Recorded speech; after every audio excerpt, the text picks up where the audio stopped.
Hi there guys, welcome to Dinos World once again. Today I'm checking out the KTM RC 200, a bike that is born, baptized and brought up with the sole purpose of thriving and dominating on the track. So clear is the bike's intention right from the word go that the moment you cast your eyes on it, you immediately understand the character that describes it and the demeanor that defines it. For those who aren't aware, RC stands for race competition, and if you're the kind of person who loves to thrash your bike on your weekend track days, this bike can be your ideal soulmate. First of all, let's get started by taking a look at the differences between the Duke 200 and the RC 200. First of all, what's obvious is the design. The Duke 200 is street naked, that is completely stripped bare. It is tailor made for street rides and touring to some extent. The RC 200 is a completely track oriented bike with race inspired ergonomics and styling. The RC 200 comes with a full fairing, whereas the Duke 200 doesn't. We get twin projector headlamps for the RC and a sharply laid out front windshield for precise aerodynamics. The RC also gets integrated turn indicators up front on the rear view mirrors. The tail section is further lifted up when compared to that of the Duke to give the bike a proper super sport structure. The fuel tank is all new and looks nice and sharp and edgy. The RC 200 gets clip-on handlebars, whereas the Duke gets a single piece flat handlebar, which is ideal for a street fighter. KTM is not the kind of company that simply slaps on a fairing on the existing Street Fighter model and calls it a new model.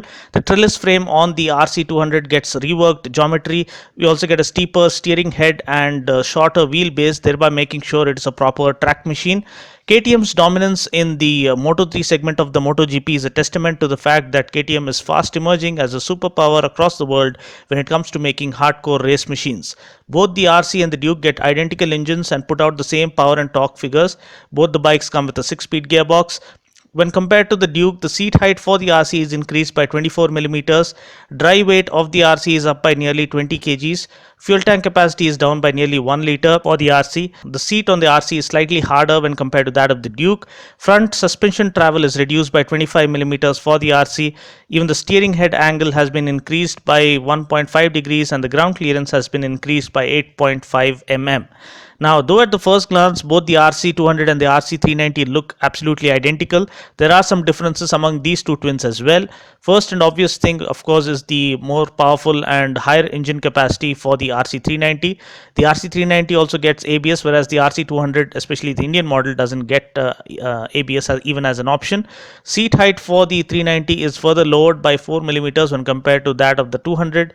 Weight of the RC390 is up by nearly 12 kgs, and apart from this, almost everything else remains pretty much the same. Now, with the suffocating comparison thing out of the way, let's get a quick snappy review of the bike done. Talking about the design, I love the front end look of the bike.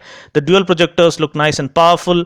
I especially like the sinister looking DRLs, and that is my favorite part in the entire design concept. It lends the bike a saber tooth kind of a look. The complete glass housing for the front fairing looks radical and new age. It also offers adequate protection for the rider's chest and arms from any wind blast. The integrated turn indicators look great. The mirrors are well angled and are foldable. Coming to the profile, the partly exposed trellis frame and the Y-shaped alloy wheels painted in orange look absolutely stunning. I personally like the light alloy swing arm that, combined with the directly linked WP rear monoshock, offers extreme torsional stiffness and outstanding tracking stability. The full fairing and the radically designed fuel tank, along with the underbelly exhaust and a lifted up tail section, literally makes your jaw hit the ground with admiration. At the back, we get a 3-strip tail lamp setup. The middle strip comes on when we turn on the lights, and the other two light up when we hit the brakes. The way the pillion seat is laid out is magical. You won't even know that it is a seat until you touch it and feel it for yourself. Talking about the switchgear, we get a high beam flasher and an engine kill switch. And talking about the instrument cluster, that's another modern marvel in and of itself. Time would fail me if I start listing out what all info it carries. To name a few, it's an all digital display that has a speedometer, an odometer, trip meter, tachometer, a clock, gear shift indicator and gear shift timing indicator, and it has loads of other information as well. Powering the RC200 is the same engine as that of the Duke 200. We get the same single cylinder 4-stroke liquid cooled fuel injected 199.5cc engine that puts out a maximum power of 25 PS at 10,000 rpm and 19 Newton meters of torque at 8,000 rpm. We get a 6-speed gearbox that comes with shorter gear ratios. Talking about my test ride experience, let me first clearly tell you that this bike is not about comfort or touring. If you enjoy super sport bike like riding, ergonomics, styling, etc., and prefer to ride mostly within city limits while taking the bike to track day events on weekends, this is the bike that is tailor made for you. The RC200 is built based on KTM's Moto 3 racing platform, so you can be rest assured about its thoroughbred racing DNA and character. The seating posture is completely aggressive. The bike is designed to offer superb handling characteristics, and it cuts through the corners effortlessly and with utmost precision.